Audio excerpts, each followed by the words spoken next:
Hi friends, എല്ലാവർക്കും പുതിയൊരു വീഡിയോയിലോട്ട് സ്വാഗതം. എല്ലാവർക്കും സുഖാണെന്ന് കരുതുന്നു. അപ്പോൾ ഞാനിന്ന് വന്നേക്കണത് നമ്മുടെ ബിഗ് ബോസിലോട്ട് വൈൽഡ് കാർഡ് എൻട്രി ആയിട്ട് അഫ്സൽ എത്തുന്നു എന്നൊരു ന്യൂസ് കണ്ടായിരുന്നു. അപ്പോൾ 2 ദിവസമായിട്ട് അങ്ങനെ ഒരു ന്യൂസ് വരുന്നുണ്ട്.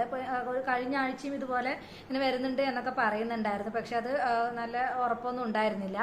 അപ്പോൾ അഫ്സലിനെ എല്ലാവർക്കും മനസ്സിലാക്കാണല്ലോ, നമ്മുടെ ജാസ്മിയായിട്ട് കല്യാണം ഉറപ്പിച്ച പയ്യനാണ് അഫ്സൽ.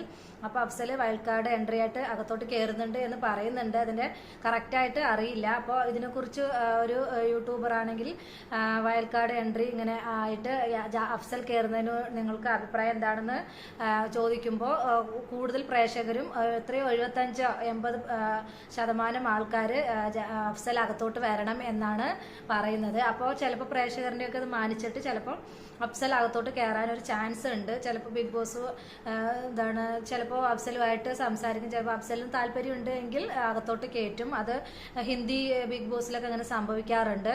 നമ്മുടെ മലയാളത്തിൽ ഇങ്ങനെ ഇത് വരെ ഉണ്ടായിട്ടില്ല അങ്ങനെ കയറുന്നത്. അപ്പോൾ സാധാരണക്കാരായിട്ട് ഒരാൾ കയറുന്നത് ഇതുവരെ ഉണ്ടായിട്ടില്ല. അപ്പോൾ നമ്മുടെ ഹിന്ദി ബിഗ് ബോസിലൊക്കെ ഇങ്ങനെ ഒരുപാട് തവണ ഇങ്ങനെ ഉണ്ടായിട്ടുണ്ട്. അപ്പോൾ ചിലപ്പോൾ നമുക്ക് ഉറപ്പിക്കാൻ പറ്റില്ല. ചിലപ്പോൾ സത്യമായിരിക്കും, ചിലപ്പോൾ കയറാനുള്ള 100%, 100-ൽ 90% ചാൻസ് ഉണ്ട്. പക്ഷെ കയറിക്കഴിഞ്ഞാൽ നല്ല അടിപൊളിയായിരിക്കും. അപ്പോൾ കൂടുതൽ പേരും കൂടുതൽ പ്രേക്ഷകരും ആഗ്രഹിക്കുന്നത് ബിഗ് ബോസിനകത്തോട്ട് അഫ്സൽ കയറണം തന്നെയാണ്. അപ്പോൾ ജാസ്മിൻ്റെ കുറച്ച് അഹങ്കാരത്തിന് ശമനം കിട്ടും. അതുപോലെ തന്നെ ഗബ്രിയുടെയും ജാസ്മിയുടെ ഈ പേക്കൂത്തിന് കുറച്ചൊരു ശമനം കിട്ടും. കയറുന്നത് നല്ലതായിരിക്കും എന്ന് എല്ലാവർക്കും അഭിപ്രായമുണ്ട്. അപ്പോൾ നമുക്ക് എന്തായാലും വെയിറ്റ് ചെയ്യാം ഇനിയുള്ള എപ്പിസോഡിൽ. അഫ്സൽ കയറിക്കഴിഞ്ഞാൽ എന്തായാലും പൊളിക്കും, നല്ലതുപോലെ പൊളിക്കും. അഫ്സലിന് ജാസ്മിൻ്റെ ഗബ്രിയുടെയും അഹങ്കാരം കുറച്ച് കുറയും. നല്ല അഹങ്കാരമുണ്ട് അവന്.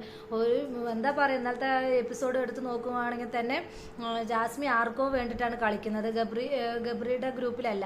എങ്കിലും ഗബ്രിയെ സപ്പോർട്ട് ചെയ്തിട്ടാണ് അവള് പറയുന്നതും കളിക്കുന്നതും. അപ്പോൾ ജിൻഡോ ആണെങ്കിൽ ഇതായി ചെയ്യുന്നുണ്ട്. പക്ഷെ ജിൻഡോന്റെ ഒന്നും കളികൾ അവിടെ മൈൻഡ് ചെയ്യൊന്നുമില്ല. എല്ലാവരും ഗബ്രിക്ക് മാത്രമാണ് സപ്പോർട്ടും കാര്യങ്ങളൊക്കെ. എന്തായാലും അഫ്സൽ കയറി കഴിഞ്ഞ് ഇവരുടെ അഹങ്കാരത്തിനൊക്കെ കുറച്ച് കുറവുണ്ടാവും. എന്തായാലും അഫ്സൽ കയറുന്നതായിരിക്കും ഏറ്റവും നല്ലത് തന്നെയാണ് എൻ്റെ അഭിപ്രായം. അതുപോലെ ഒരുപാട് ആൾക്കാരുടെ അഭിപ്രായം തന്നെയാണ്. അപ്പം നമുക്ക് അഫ്സൽ കയറോ ഇല്ലേ എന്നുള്ളത് നമുക്ക് വെയിറ്റ് ചെയ്യും വരുന്ന എപ്പിസോഡിൽ. എന്തായാലും കയറണം തന്നെയാണ് എല്ലാവരുടെയും ആഗ്രഹം. അപ്പം നമുക്ക് ഇനി വരുന്ന എപ്പിസോഡ് ആയിട്ട് കാത്തിരിക്കാം. പുതിയൊരു വീഡിയോ നമുക്ക് വീണ്ടും കാണാം. ബൈ.